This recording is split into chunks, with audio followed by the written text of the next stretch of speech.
sheri buriya ntabwo nzi icyongereza cyane ariko hari ijambo rimwe nzi ryonyine I love you.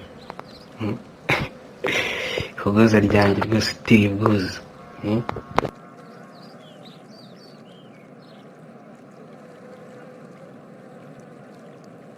Kuri buriya na za geography ntabwo nari nyizi cyane buriya, ariko umutima wanjye nta wundi muntu utuyemo, icyo ngicyo cyo rwose nta gihamya. Amateka yo rwose zira za histoire nta kintu mba niziyemo, ariko ntabwo nakwibagirwa umunsi wa mbere nkubona uwo munsi. Sheri buriya ntabwo ibishimye niboneraga na zero, ariko amarangamutima yanjye yusetse baba we ayo rwose ko yakubwiye ni nk'ako kanya. Za fizike yo noneho nari intangabunanga, ariko nzi neza ko nabasha kubwira intensity na spark amaso yanjye yaba abonye mu gihe abashije kukubona. Akakubona rwose yakubonye rero buriya nk'umusuma yose rwose nari umuswa, ariko icyo nakubwira nuko topic ibaye ari wowe, ayo masomo yose niyo yaza akomeye ate, ariko topic ari wowe nayatsinda 100%.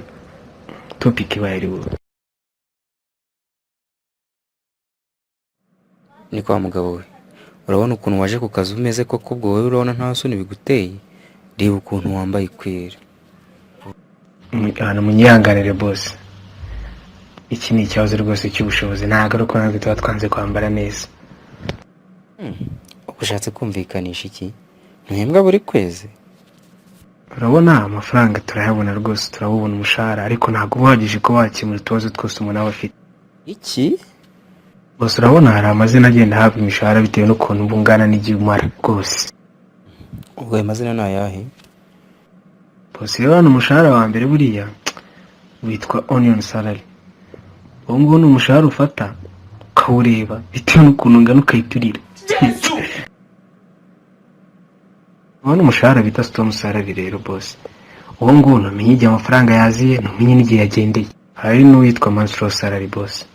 Uwo nguwo uza rimwe mu kwezi, ariko mu minsi ine yonyine ubushize. Undi karabutaka bita magic salary. Uwo nguwo mpfa kuyakoraho ahita abura, ahita ishira utinze kuyakozaho intoki gusa. Boss hari n'uwitwa Muneja salary. Uwo nguwo noneho wibuke n'igihe wawufatiye, n'igihe n'icyo yakoresheje ntabwo ushobora kukibuka. Boss hari karabutaka noneho yingere nayo turembeje yitwa time traveling salary. Uwo nguwo noneho bamenye igihe wahembewe, igihe uri buhemberwe yabakize, bakaba baguteye, nta nubwo wirirwa yafata mu ntoki rwose, bayaguha ubishyura akaba arashize. Kuko boss ibyo ndabyumvise. None ubwo umushahara ngo uhembure mu buhe bwoko muri iyo mishahara yose wambwiye?